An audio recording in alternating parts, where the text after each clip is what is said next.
Okay, so since I know the girls are gonna be like, hey, it cut out the light right now, you just did a short video, you don't care about us. So I moved into the light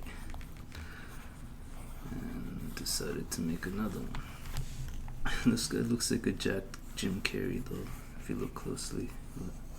Like he's not that jacked, but it's still like pretty good for like an average looking physique. I'm sure he still takes stuff though, but some people might disagree, and that is fine.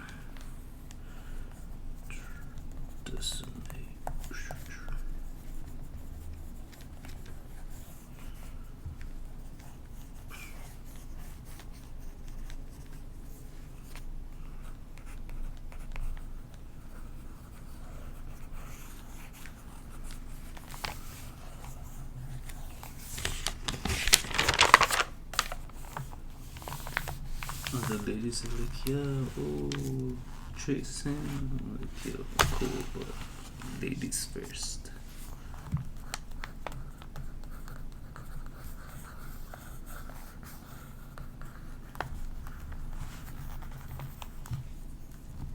Now the ladies must be wondering, is it worth taking steroids for women? I'll say this.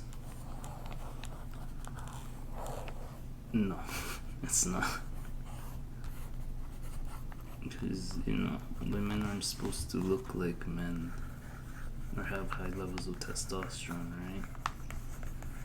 So, yeah, a lot of them like their lady parts grow, and that's not a good look. I've seen pictures of that, and it's like, whoa, so not worth it. But obviously, everybody has their own life and decisions they want to make. But I'm not even just saying it just because it was the right thing to do. I'm actually literally saying it like because you can't really like go back on the side effects, especially like certain ones. Like if like your lady parts grow, you can't really exactly shrink them, right? And like the milk factories, they shrink too, from what I've seen. And a lot of the muscular ones that you see with like nice milk factories, they're actually just like implants. So that's a letdown as well. So it's like you're basically losing like your womanness just to look a little toned and lean or muscular, but not really worth it. It's better to do natural, even for guys, to be honest. Like, like this guy, yeah, he looks cool. But look at the hair loss, receding hairline, and like a lot of other side effects. Like he probably has to like, chances are, they probably can't have kids, right? And that's, I don't know, kind of defeats the whole purpose of like trying to get jacked to like get chicks. Like if you can't even like knock them up or whatever, then what's really the point? Unless you're into that, unless you don't really want kids or don't care about it, but still not worth the chance. I recommend rubbers instead, because what if later on you change your mind, but by then like too much damage has been done. Now you might be like, oh, but you can take HCG and HMG during your cycles and do post-cycle therapy and all of that, right?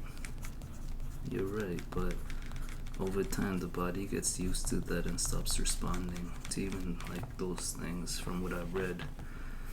So yeah, you're still gonna end up with the side effects and like shrunken testicles and all that, and and people might be like, oh, it shrinks your thing, and well, there's like some people say it does, and like a lot of people say, oh, it doesn't actually. Like it's not like that at all. It's just like the testicles that get smaller and all that.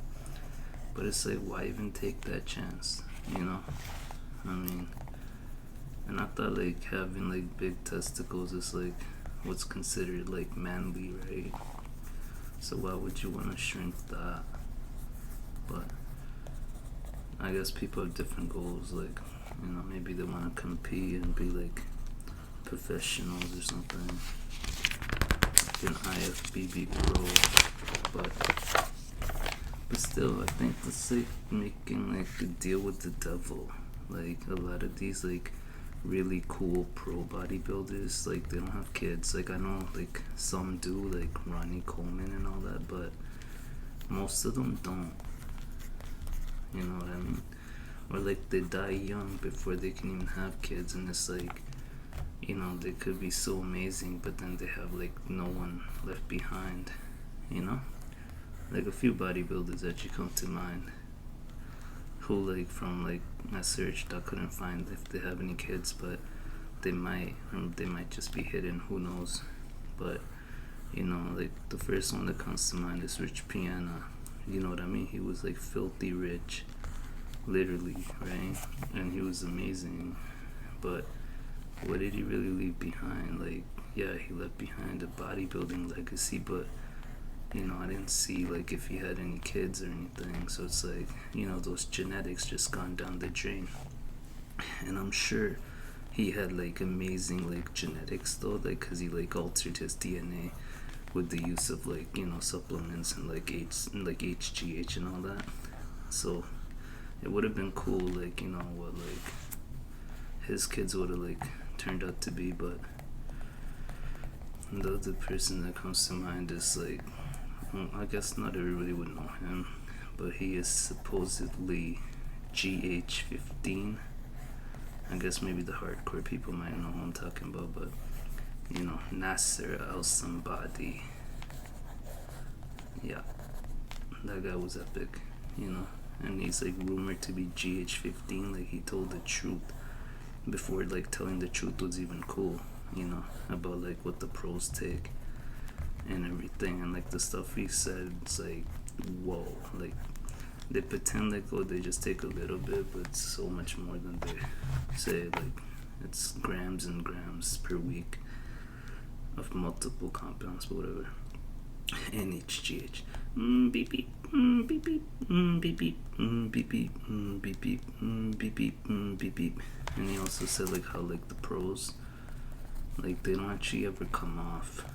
Like sometimes they say, oh, I'm off cycle, or I'm doing PCTs. Like most of them, they just blast and cruise, which is a term for like using high doses for like some part of the year, and then using lower doses like throughout the rest of the part of the years to maintain gains and stuff. And then sooner or later they don't have much of a choice but to just stay on anyways, because their test levels don't ever recover, and they have to go on TRT, which is testosterone replacement therapy. And it comes back to the whole like shrunken testicles thing, right? Because testicles produce testosterone, and if you're gonna shrink those, and be prepared for them to not come back, because like maybe sometimes the size might return, but the function won't, or vice versa, or like sometimes neither of those things return.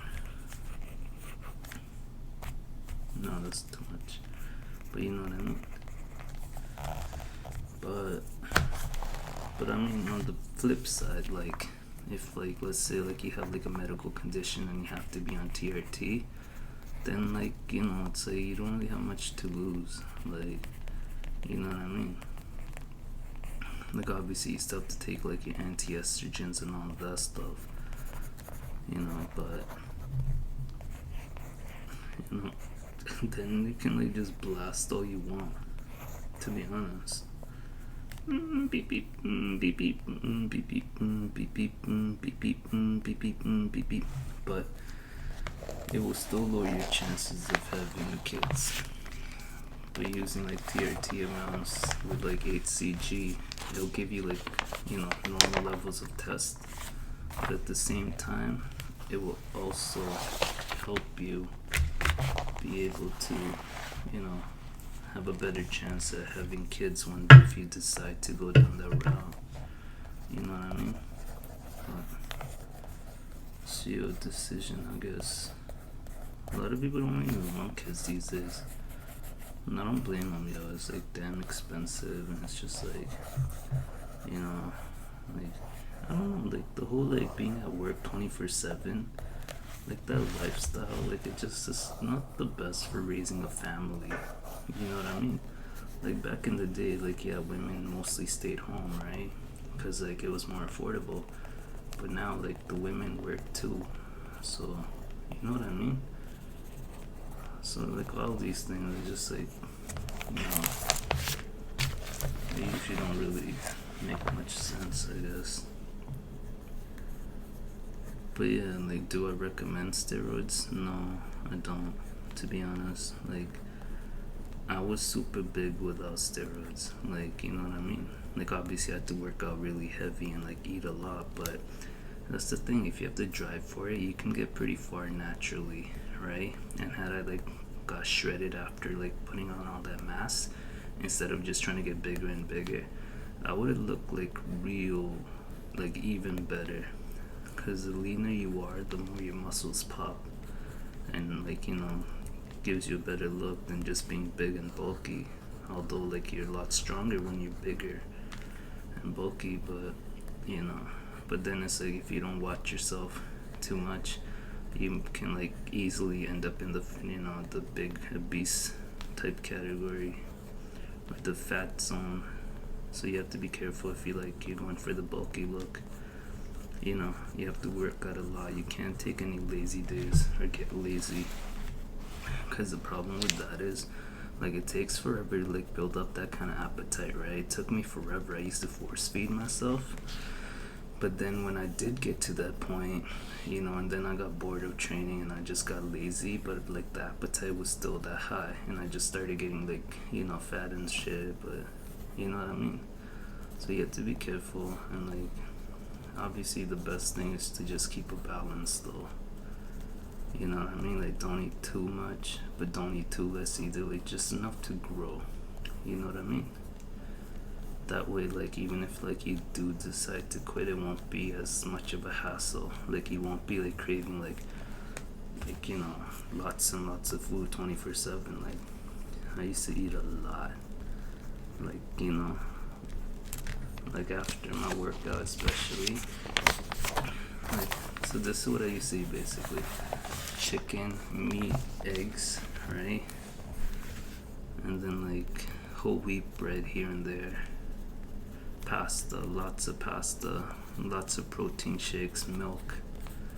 You know, just trust me. Like my like post workout meal used to be like I think an omelet with like maybe 4 eggs or something. Could have been more or less, I don't know, but at least I think it used to be around 4 at least. You know what I mean? And then like a big jug of protein shake, like with milk, not like just water, but like with actual milk, like full fat milk. Yeah, you know, that's the good stuff if you really want to grow. And what else did I have? I had pasta.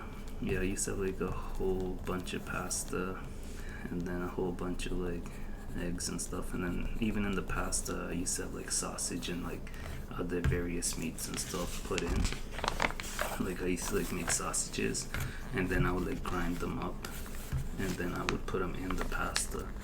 So that's beyond protein. You know, that's like going next level. Maybe I should make another one.